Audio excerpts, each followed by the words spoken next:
മനസ്സിലാക്കി തരാം. മുടി നേരോടെ വീഴുന്നില്ലല്ലേ? ശ്രമിച്ചു നോക്കി, ഒത്തില്ല. എങ്കിൽ ഞാൻ തന്നെ നേരിട്ട് വരാം. മുടി പറിക്കാനോ?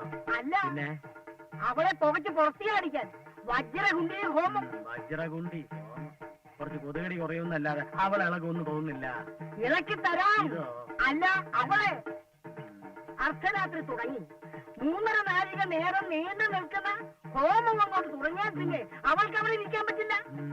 വശ്യവരാഹി, വിഷനാഗി, എട്ടി, ദമക്ക, ദുന്ദുബി, മറുത, ചണ്ടാള, വേതാള എന്നീ ഭൂതപ്രേത പിശാചുക്കൾ നിലം തൊടിയിക്കാതെ ആവരണം ചെയ്യും. വിളിച്ചിറക്കിയ പോലെ ഹോമകുണ്ടത്തിന് മുന്നിൽ വന്നു നിന്ന് തുള്ളും. പിന്നെ പിടിച്ചു കഴിച്ചാൽ പോലും അവൾ പടി കയറില്ല. മതി, എനിക്കത് മതി.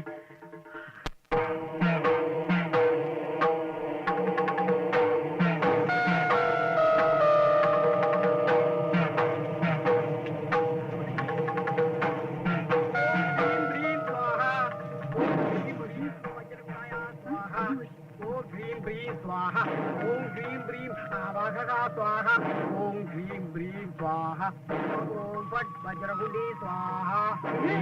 നീ പോകില്ലല്ലേ?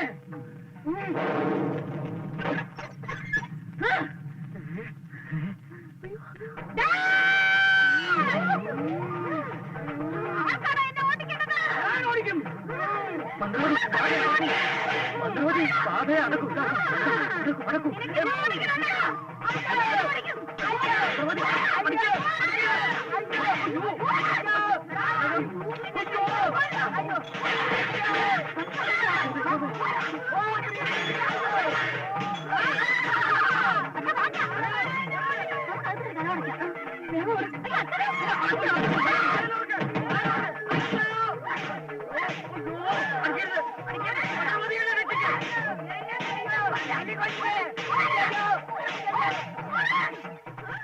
ആ മന്ത്രവാദിയുടെ പുറകെ കൂടിയിരിക്കാൻ അയാളെ തല്ലി ചമ്മന്തിയാക്കുമല്ലോ എന്റെ ഭഗവതി.